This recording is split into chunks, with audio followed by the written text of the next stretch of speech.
Man, this some good pie.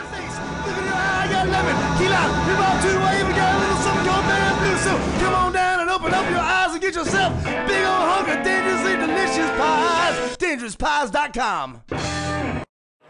Yeah. What is going on with the Washington Redskins? And I'm sure you probably scratch your head daily going, you see Steve Mariucci, right? We keep trying to talk to him about it, and he doesn't say anything, but he says a lot by saying nothing.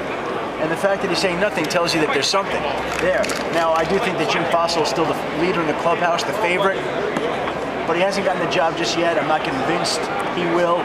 I expect Fossil to be the guy, but I won't be surprised if he's not. Really? You expect Fossil to get the job? Fossil to get the job. Okay. Hey, I talked to Jim Moore about this earlier in the show, Adam.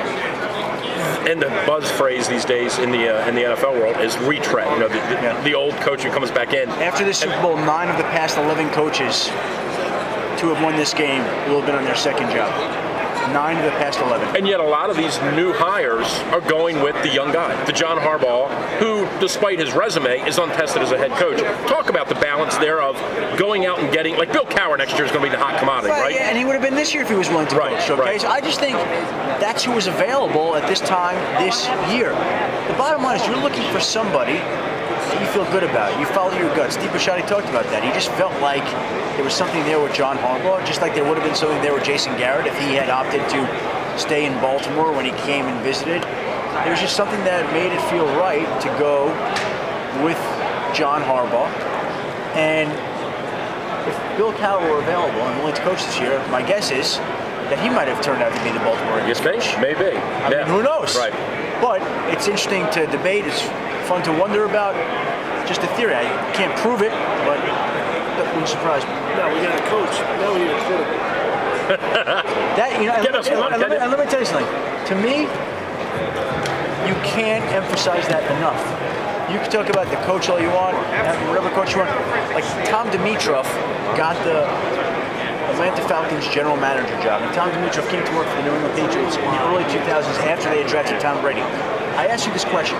Tom Dimitroff has a tremendous reputation around the league. Would he be the general manager of the Atlanta Falcons today if the New England Patriots had not used the 199th selection, Tom Brady, the 2000 draft on Tom Brady? Would Tom Dimitroff be the general manager in Atlanta today? Yeah, no question. Right. I mean, well, Bill Belichick was a below 500 coach when he was with Cleveland, and his first year in New England, he was 5-11 when Drew Bledsoe was his quarterback. Right. 5-11, and he opened the next year 1-3, which was the point at which Drew Bledsoe went out of the lineup. Tom Brady came in, and since then, it's what can it be? This will be 4 Super Bowls in 7 years if they win. Adam, back to something about the Giants real quick. The emergence in the playoffs of Plaxico Burress, and I'm not saying he didn't have a good regular season, but in terms of the contribution, the timeliness of it, and that game against Green Bay, it was phenomenal. It was kind of epic proportions, really, based on the weather, the conditions, and where it happened. If they go on to win somehow, and you got to assume if they win, he'll make a contribution. He's probably their MVP of the playoffs, wouldn't you think? Hey, Steve Smith, the Giants wide receiver, told me last week, and of course he's partisan here, but he told me that Plaxico Burress is the best receiver in football. And if you watched him play against Green Bay, it's hard to make an argument against him right now. I mean, Randy Moss, Terrell Owens, Chad Johnson, supremely talented wide receivers, but nobody's been any better in the postseason than Plaxico Burress. Nobody had a better game, a better playoff game than Plex did against the Packers.